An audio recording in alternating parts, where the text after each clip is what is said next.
ನಮಸ್ಕಾರ. ಇದೀಗ ತಾನೇ ಬಂದ ರಾಜ್ಯದ ಮುಖ್ಯವಾದ ಸುದ್ದಿಗಳು. ಗೃಹಲಕ್ಷ್ಮಿ ಯೋಜನೆ ಫಲಾನುಭವಿಗಳಿಗೆ ಕೊನೆಗೂ ಗುಡ್ ನ್ಯೂಸ್ ಕೊಟ್ಟ ಸರ್ಕಾರ. 31ನೇ ಕಂತು ಬಿಡುಗಡೆ. ಈ ಜಿಲ್ಲೆ ಫಲಾನುಭವಿಗಳಿಗೆ 2,000 ರೂಪಾಯಿ ಜಮಾ ಆಗುವುದು ಶುರುವಾಗಿದೆ. ನೀವು ಕೂಡ ಗೃಹಲಕ್ಷ್ಮಿ ಯೋಜನೆ ಫಲಾನುಭವಿಗಳಾಗಿದ್ದರೆ ವಿಡಿಯೋ ಸ್ವಲ್ಪ ಸ್ಕಿಪ್ ಮಾಡಬೇಡಿ. ಕರ್ನಾಟಕದಲ್ಲಿ ತಾರಕ್ಕೇರಿದ ಬಿಡದಿ ಟೌನ್ಶಿಪ್ ವಿಚಾರ. ಮುಖ್ಯಮಂತ್ರಿ ಮತ್ತು ಕೇಂದ್ರದ ಸಚಿವರ ನಡುವೆ ಮಾತಿನ ಚಕಮಕಿ. ಡಿಕೆ ಶಿವಕುಮಾರ್ ಅವರ ಹೇಳಿಕೆಗೆ ಕುಮಾರಸ್ವಾಮಿ ಅವರ ತಿರುಗೇಟು. ಬೆಂಗಳೂರಲ್ಲಿ ಸುದ್ದಿಗೋಷ್ಠಿ ನಡೆಸಿ ಡಿಕೆ ಶಿವಕುಮಾರ್ ಅವರ ಸ್ಪಷ್ಟನೆ. ಒಂದು ಜಮೀನು ಕೂಡ ಬಲವಂತವಾಗಿ ಕಿತ್ತುಕೊಳ್ಳಲ್ಲ ಎಂದಿದ್ದಾರೆ. ಅಧಿಕಾರಿಗಳಿಗೆ ದಯವಿಟ್ಟು ಹೊಡಿಬೇಡಿ, ಬೇಕಾದ್ರೆ ನನಗೇನೆ ಹೊಡೀರಿ ಎಂದ ಡಿಕೆ ಶಿವಕುಮಾರ್ ಅವರು. ಏನಿದು ಮಾಹಿತಿ? ವಿಡಿಯೋನ ನೀವು ಪೂರ್ತಿಯಾಗಿ ನೋಡಿ ಸ್ನೇಹಿತರೆ. ಕರ್ನಾಟಕದ ದೇವಾಲಯಗಳ ಕಾಣಿಕೆ ಹಣ ದೇವಸ್ಥಾನದ ಅಭಿವೃದ್ಧಿಗೆ ಮಾತ್ರ ಬಳಕೆ ಎಂದು ಉಪಮುಖ್ಯಮಂತ್ರಿ ಪರಮೇಶ್ವರ್ ಅವರ ಸ್ಪಷ್ಟನೆ. ವಿಡಿಯೋನ ಶುರು ಮಾಡೋಣ.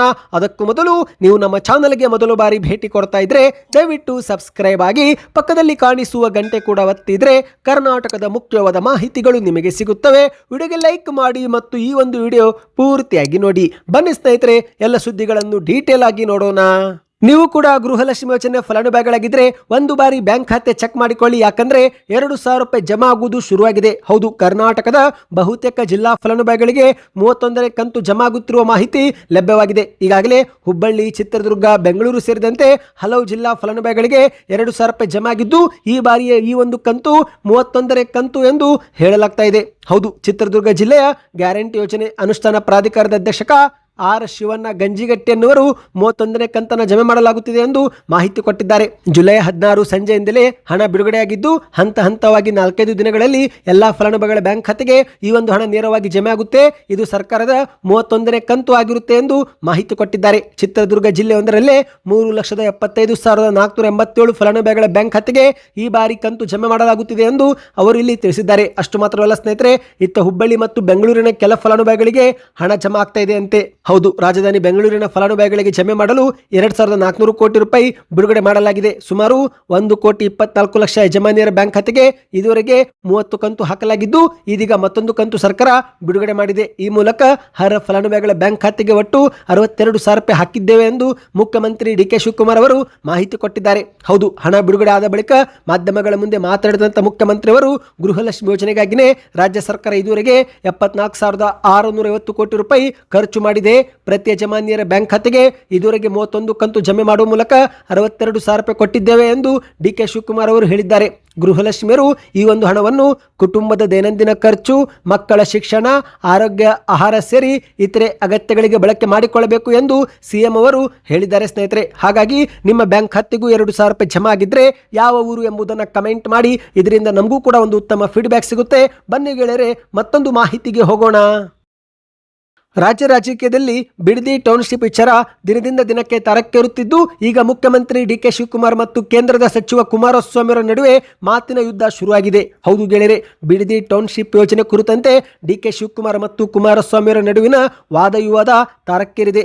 ಬೆಂಗಳೂರಲ್ಲಿ ಸುದ್ದಿಗೋಷ್ಠಿ ನಡೆಸಿ ಡಿಕೆ ಶಿವಕುಮಾರ್ ಅವರು ತಿವಿದ್ರೆ, ಅತ್ತ ಕುಮಾರಸ್ವಾಮಿ ಅವರು ದೆಹಲಿಯಿಂದಲೇ ತಿರುಗೇಟು ಕೊಟ್ಟಿದ್ದಾರೆ. ಹೌದು, ಈಗ ಮುಖ್ಯಮಂತ್ರಿ ಡಿಕೆ ಶಿವಕುಮಾರ್ ಅವರು ನಿನ್ನೆ ಬೆಂಗಳೂರಲ್ಲಿ ಸುದ್ದಿಗೋಷ್ಠಿ ಕರೆದು ಬಿಡದಿ ಟೌನ್ಶಿಪ್ ವಿಚಾರ ಬಗ್ಗೆ ಮಾತನಾಡಿದ್ದಾರೆ. ಕುಮಾರಸ್ವಾಮಿ ಅವರೇ, ನೀವು ಮಾಡಿದ್ದು ರಿಯಲ್ ಎಸ್ಟೇಟ್ ಅಲ್ಲವೇ ಎಂದು ಪ್ರಶ್ನೆ ಮಾಡಿದ್ದಾರೆ. ಜೈಲಿಗೆ ಹೋಗುವ ದಿನ ಹತ್ತಿರ ಬಂದಿದೆ ಎಂದು ಕುಮಾರಸ್ವಾಮಿ ಅವರು ಹೇಳ್ತಿದ್ದಾರೆ. ಆಯಿತು, ನಾನು ಜೈಲಿಗೆ ಹೋಗಲು ಸಿದ್ಧರಿದ್ದೇನೆ. ಈಗಾಗಲೇ ನಾನು ಜೈಲಲ್ಲಿ ಇದ್ದು ಬಂದವನು. ಕೃಷ್ಣನ ಜನ್ಮಸ್ಥಳ ನಾನು ನೋಡಿದ್ದೇನೆ. ಕುಮಾರನನ್ನು ಕೂಡ ಬಂದು ನನಗೆ ಜೈಲಲ್ಲಿದ್ದಾಗ ಭೇಟಿ ಮಾಡಿದ್ದಾರೆ. ನನಗೀಗ ಮತ್ತೆ ಜೈಲಿಗೆ ಕಳುಹಿಸಬೇಕು ಎಂದು ಕುಮಾರಸ್ವಾಮಿ ಅವರು ಸಂಕಲ್ಪ ಮಾಡಿದ್ದು, ಅವರ ಸಂಕಲ್ಪ ಅವರು ಮುಂದುವರೆಸಲಿ. ತಮ್ಮ ಕಣ್ಣೆದುರೇ ಮತ್ತೊಬ್ಬರು ಬೆಳೆಯಬಾರದು ಎಂಬ ಅಸೂಯೆ ಇದಕ್ಕೆಲ್ಲ ಕಾರಣ ಎಂದು ಡಿಕೆ ಶಿವಕುಮಾರ್ ಅವರು ಹೇಳಿಕೆ ಕೊಟ್ಟಿದ್ದಾರೆ.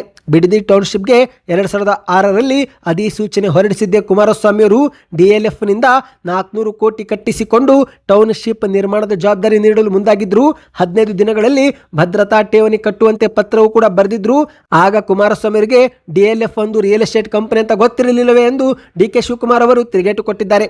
ಮತ್ತೆ ಮುಂದುವರೆದು ಮಾತನಾಡಿ, ಬಿಡದಿ ಸುತ್ತಲ ಗ್ರಾಮಗಳ ತಾಯಂದಿರು ಯಾವುದೇ ಕಾರಣಕ್ಕೂ ಅಧಿಕಾರಿಗಳಿಗೆ ಪೊರಕೇಟು ಹೊಡೆಯುವ ಅಗತ್ಯವಿಲ್ಲ.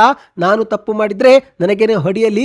ಇನ್ನು ದೇವೇಗೌಡವರು ಮಹಾತ್ಮ ಗಾಂಧಿ ಪ್ರತಿಮೆ ಬಳಿ ಕುಳಿತು ಪ್ರತಿಭಟನೆ ಮಾಡುವುದಾಗಿ ಹೇಳುತ್ತಿದ್ದಾರೆ. ಆಯಿತು, ದೇವೇಗೌಡವರನ್ನ ಈ ಒಂದು ವಯಸ್ಸಿನಲ್ಲಿ ಗಾಂಧಿ ಪ್ರತಿಮೆ ಮುಂದೆ ಧರಣಿ ಕೂರಿಸಿ ಅವರ ಮನಸ್ಸು ನೋಯಿಸೋ ಇಷ್ಟ ನನಗೆ ಇಲ್ಲ. ಇನ್ನು ನಾವು ಯಾವುದೇ ಕಾರಣಕ್ಕೂ ರೈತರನ್ನ ಬಲವಂತವಾಗಿ ಭೂಮಿ ಪಡೆದುಕೊಳ್ಳುತ್ತಿಲ್ಲ. ರೈತರನ್ನು ಒಕ್ಕಲೆಬ್ಬಿಸಲು JDS ಬಿಜೆಪಿ ನೇತೃತ್ವದ ಸರ್ಕಾರದ ಅವಧಿಯಲ್ಲೇ ಪ್ರಯತ್ನ ನಡೆದಿತ್ತು. ರೈತರ ಭೂಮಿ ಖಾಸಗಿ ಸಂಸ್ಥೆಗಳಿಗೆ ಹಸ್ತಾಂತರಿಸಲು ಕುಮಾರಸ್ವಾಮಿಯವರು ಆ ಸಮಯದಲ್ಲಿ ಅಧಿಕಾರಿಗಳಿಗೆ ನಿರ್ದೇಶನ ನೀಡಿದ್ರು ಅದು ರಿಯಲ್ ಎಸ್ಟೇಟ್ ದಂಧೆಯಾ ಅಥವಾ ಕುಮಾರಸ್ವಾಮಿ ಕುಟುಂಬದ ದಂಧೆಯಾ ಎಂದು ಮಾಧ್ಯಮಗಳ ಮುಂದೆ ಪ್ರಶ್ನೆ ಮಾಡಿದ್ದಾರೆ. ಅಂದಹಾಗೆ ಸ್ನೇಹಿತರೆ, ಮುಖ್ಯಮಂತ್ರಿ ಡಿ.ಕೆ. ಶಿವಕುಮಾರ್ ಅವರು ದಯವಿಟ್ಟು ಅಧಿಕಾರಿಗಳಿಗೆ ಹೊಡೆಯಬೇಡಿ, ಬೇಕಾದರೆ ನನಗೇನೆ ಪೊರಕೆಯಲ್ಲಿ ಹೊಡೆಯಿರಿ ಎಂದು ಭಾವುಕರಾಗಿ ಮಾತನಾಡಿದ್ದಾರೆ. ಹೌದು, ಇತ್ತೀಚೆಗೆ ಬಿಡದಿ ಟೌನ್ಶಿಪ್ ಯೋಜನೆಗೆ ಸರ್ವೆಗೆ ಹೋದಂತ ಅಧಿಕಾರಿಗಳ ಮೇಲೆ ರೈತ ಮಹಿಳೆಯರು ಹಲ್ಲೆ ಮಾಡಿದ್ದಾರೆ. ಮಂಡಳಹಳ್ಳಿಯಲ್ಲಿ ಅಧಿಕಾರಿಗಳ ಮೇಲೆ ನಡೆದಂತ ಹಲ್ಲೆ ಘಟನೆ ಬಗ್ಗೆ ಡಿ.ಕೆ. ಶಿವಕುಮಾರ್ ಅವರು ಬೇಸರ ವ್ಯಕ್ತಪಡಿಸಿದ್ದಾರೆ. ಅಧಿಕಾರಿಗಳ ಮೇಲೆ ಹಲ್ಲೆ ನಡೆಸುವುದು ಸರಿಯಲ್ಲ ಎಂದು ಹೇಳಿದ ಡಿ.ಕೆ. ಶಿವಕುಮಾರ್ ಅವರು, ಬೇಕಾದರೆ ನನಗೇನೆ ಪೊರಕೆಯಲ್ಲಿ ಹೊಡೆಯಿರಿ, ತಪ್ಪು ಮಾಡಿದ್ರೆ ನನಗೇನೆ ಹೊಡೆಯಲಿ, ಆದರೆ ಅಧಿಕಾರಿಗಳಿಗೆ ದಯವಿಟ್ಟು ಹೊಡೆಯಬೇಡಿ ಎಂದು ಭಾವುಕರಾಗಿ ಮನವಿ ಮಾಡಿದ್ದಾರೆ. ಬಿಡದಿಯಲ್ಲಿ ನಡೆದಂಥ ಘಟನೆ ನನ್ನ ಮನಸ್ಸಿಗೆ ತುಂಬಾ ನೋವು ಮಾಡಿದೆ. ರಾಜಕೀಯ ಪ್ರೇರಿತ ಕುಮ್ಮಕ್ಕಿನಿಂದ ಅಧಿಕಾರಿಗಳಿಗೆ ತೊಂದರೆ ನೀಡಲಾಗುತ್ತಿದೆ. ರೈತರನ್ನು ತಪ್ಪು ದಾರಿಗೆ ಎಳೆಯುವ ಸಂಚು ನಡೀತಾ ಇದೆ. ಯಾರ ಮನಸ್ಸಿಗೂ ನೋವುಂಟು ಮಾಡುವ ಉದ್ದೇಶ ನನಗಿಲ್ಲ ಎಂದು ಡಿ.ಕೆ. ಶಿವಕುಮಾರ್ ಅವರು ಹೇಳಿದ್ದಾರೆ. ಬಿಡದಿ ಟೌನ್ಶಿಪ್ ಯೋಜನೆ ನನ್ನ ಕನಸಿನ ಯೋಜನೆಯಲ್ಲ. ನಾನು ಯಾವತ್ತೂ ಕೂಡ ಇದನ್ನ ನನ್ನ ಕನಸಿನ ಪ್ರಾಜೆಕ್ಟ್ ಎಂದು ಹೇಳೇ ಇಲ್ಲ. ಈ ಒಂದು ಯೋಜನೆಗೆ ನಾನು ಶಂಕುಸ್ಥಾಪನೆಯೂ ಕೂಡ ಮಾಡಿಲ್ಲ. ಇದರ ಪಿತಾಮಹನಾಗುವ ಆಸೆಯೂ ಕೂಡ ನನಗಿಲ್ಲ. ಈ ಒಂದು ಹಿಂದೆ ಹಿರಿಯರು ನೀಡಿದ ಮಾರ್ಗದರ್ಶನದಂತೆ ಹಿಂದಿನ ಯೋಜನೆಯನ್ನು ಮುಂದುವರಿಸುವ ಕೆಲಸ ಮಾಡುತ್ತಿದ್ದೇನೆ ಎಂದು ಹೇಳುವ ಮೂಲಕ ಪರೋಕ್ಷವಾಗಿ ಎಚ್.ಡಿ. ಕುಮಾರಸ್ವಾಮಿ ಅವರಿಗೆ ತಿರುಗೇಟು ಕೊಟ್ಟಿದ್ದಾರೆ. ಮತ್ತೆ ಮುಂದುವರೆದು ಮಾತನಾಡಿದಂಥ ಮುಖ್ಯಮಂತ್ರಿ ಡಿ.ಕೆ. ಶಿವಕುಮಾರ್ ಅವರು, ನಾನು ಹುಟ್ಟು ರೈತನ ಮಗ. ರೈತನ ಶ್ರಮ, ಭೂಮಿಯ ಮೌಲ್ಯ ಮತ್ತು ಅವರ ನೋವು ನನಗೆ ಚೆನ್ನಾಗಿಯೇ ಗೊತ್ತಿದೆ. ಇಂದು ನಾನು ರಾಜ್ಯದ ಮುಖ್ಯಮಂತ್ರಿ ಆಗಿರುವುದನ್ನು ಕೆಲವರಿಗೆ ಸಹಿಸಿಕೊಳ್ಳಲು ಆಗುತ್ತಿಲ್ಲ.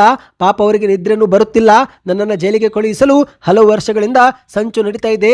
ಈ ವಿಷಯ ಎಲ್ಲರಿಗೂ ಕೂಡ ಗೊತ್ತೇ ಇದೆ ಎಂದು ಪರೋಕ್ಷವಾಗಿ ಕುಮಾರಸ್ವಾಮಿ ವಿರುದ್ಧ ಡಿ.ಕೆ. ಶಿವಕುಮಾರ್ ಅವರು ವಾಗ್ದಾಳಿ ಮಾಡಿದ್ದಾರೆ.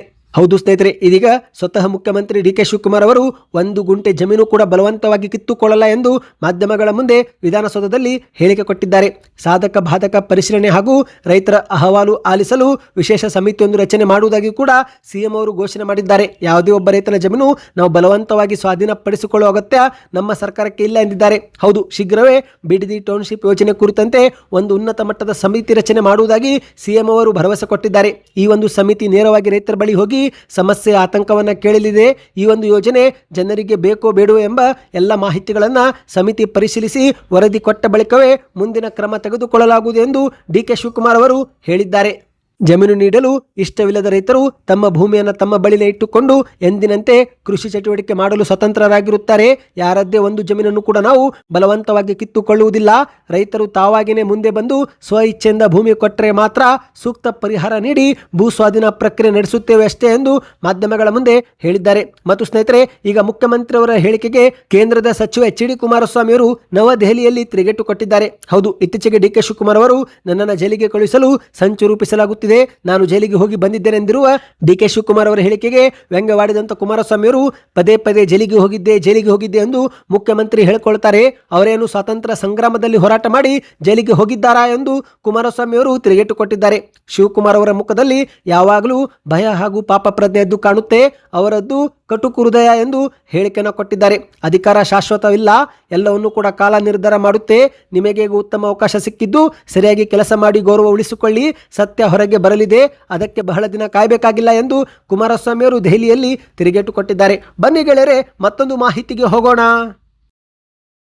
ಇತ್ತೀಚೆಗೆ ಅಯೋಧ್ಯ ಹುಂಡಿ ಕಳ್ಳತನ ಬೆನ್ನಲ್ಲೇ ಈಗ ರಾಜ್ಯದ ದೇವಾಲಯಗಳಲ್ಲಿ ಸಿಸಿಟಿವಿ ಕ್ಯಾಮೆರಾ ಅಳವಡಿಕೆ ಮಾಡಲಾಗುತ್ತಿದ್ದು, ಇದೇ ಮಧ್ಯೆ ಉಪಮುಖ್ಯಮಂತ್ರಿ ಪರಮೇಶ್ವರ್ ಅವರು ದೇವಾಲಯಗಳ ಕಾಣಿಕೆ ಹಣ ದೇವಸ್ಥಾನದ ಅಭಿವೃದ್ಧಿಗೆ ಮಾತ್ರ ಬಳಕೆ ಎಂದು ಶಿವಮೊಗ್ಗದಲ್ಲಿ ಮಾಧ್ಯಮಗಳ ಮುಂದೆ ಹೇಳಿಕೆ ಕೊಟ್ಟಿದ್ದಾರೆ. ಹೌದು, ಕರ್ನಾಟಕದ ಮುಜರಾಯಿ ಇಲಾಖೆಗೆ ಒಳಪಡುವ ದೇವಸ್ಥಾನಗಳಿಗೆ ಭಕ್ತರು ಭಕ್ತಿಯಿಂದ ಅರ್ಪಿಸುವ ಕಾಣಿಕೆ ಹಣವನ್ನು ಕೇವಲ ಆಯಾ ದೇವಾಲಯಗಳ ಸಮಗ್ರ ಅಭಿವೃದ್ಧಿ ಮತ್ತು ಮೂಲ ಸೌಕರ್ಯ ಕಾರ್ಯಗಳಿಗೆ ಮಾತ್ರ ಬಳಸಲಾಗುತ್ತೆ ಎಂದು ಉಪಮುಖ್ಯಮಂತ್ರಿ ಡಾಕ್ಟರ್ ಪರಮೇಶ್ವರ್ ಅವರು ಸ್ಪಷ್ಟಪಡಿಸಿದ್ದಾರೆ. ಶಿವಮೊಗ್ಗದಲ್ಲಿ ಮಾಧ್ಯಮಗಳ ಮುಂದೆ ಮಾತನಾಡಿದ ಇವರು, ಧಾರ್ಮಿಕ ಸಂಸ್ಥೆಗಳ ಆದಾಯ ನಿರ್ವಹಣೆಯಲ್ಲಿ ಸಂಪೂರ್ಣ ಪಾರದರ್ಶಕತೆ ಕಾಯ್ದುಕೊಳ್ಳಲು ನಮ್ಮ ಸರ್ಕಾರ ಹಲವು ಕ್ರಮ ತೆಗೆದುಕೊಳ್ಳಲು ಮುಂದಾಗಿದೆ. ಕರ್ನಾಟಕದಲ್ಲಿ ಸದ್ಯ ಮುಜರಾಯಿ ಇಲಾಖೆ ವ್ಯಾಪ್ತಿಯಲ್ಲಿ ಬರುವ ಸುಮಾರು 39,000 ದೇವಸ್ಥಾನಗಳಿದ್ದು, ಇವುಗಳಲ್ಲಿ ಕೆಲವು ದೇವಸ್ಥಾನ ಎ ವರ್ಗಕ್ಕೆ ಸೇರಿದ್ದು, ಆ ಒಂದು ದೇವಾಲಯಗಳಿಗೆ ಭಕ್ತರಿಂದ ದೊಡ್ಡ ಪ್ರಮಾಣದಲ್ಲಿ ಆದಾಯ ಹರಿದು ಬರ್ತಾ ಇದೆ.